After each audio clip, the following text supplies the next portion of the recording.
అందరికీ నమస్కారం. ఈరోజు అంతర్యానము అనేటువంటి ప్రక్రియను మనం నేర్చుకుందాం. ఈ అంతర్యానం అనగా అంతర్ అంటే లోపలికి, యానం అంటే ప్రయాణము. మన లోపలికి ప్రయాణమే ఈ అంతర్యానము. మరి లోపలకి ప్రయాణం ఎందుకు అని అంటే మనకి లలితా సహస్రనామంలో అంతర్ముఖ సమారాధ్య బహిర్ముఖ సుదుర్లభ అని చెప్పడం జరిగింది. అంటే నేను లోపల మాత్రమే మీకు లభ్యమవుతాను, బహిర్ముఖంగా బయటకు మీరు ప్రయత్నం చేసినా కూడా నేను లభ్యం కాను అని చెప్పడం జరిగింది. అనగా ఈ విశ్వాన్ని నడిపించేటువంటి శక్తి ఏదైతే ఉందో ఆ శక్తి, ఆ పరమశక్తి, ఆ పరమాత్మ, ఆ భగవంతుడు మన హృదయం లోపలే ఉన్నాడు. దానికోసం మనం లోపలికి ప్రయాణం చేస్తే అతన్ని చేరుకోవడం సులభము. బహిర్ముఖంగా ఎన్ని ప్రాక్టీసులు చేసినా కూడా మనం చేరుకోవడం అసాధ్యము అని చెప్పి స్పష్టంగా చెప్పడం జరిగింది.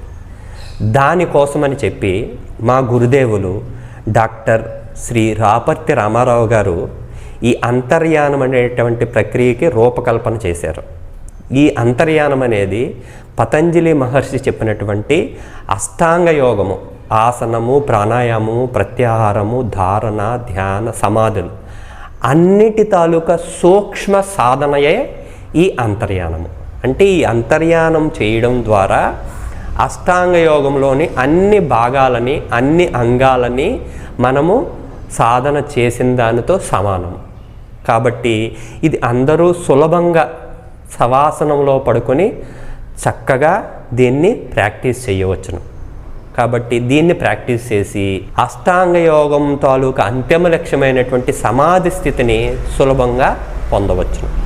దీనిలో శవాసనంలో పడుకోవడం ద్వారా ఆసనాన్ని, దీంట్లో శ్వాసించడం ద్వారా ప్రాణాయామాన్ని, శ్వాసించేటప్పుడు మీ శరీరం అంతా విశ్వశక్తితో నిండుతున్నట్టు, మీరు శ్వాస వదిలినప్పుడు మీ శరీరంలో ఉన్నటువంటి మలినాలన్నీ బయటకు పోతున్నట్టు భావించడం అనేది ప్రత్యాహారము.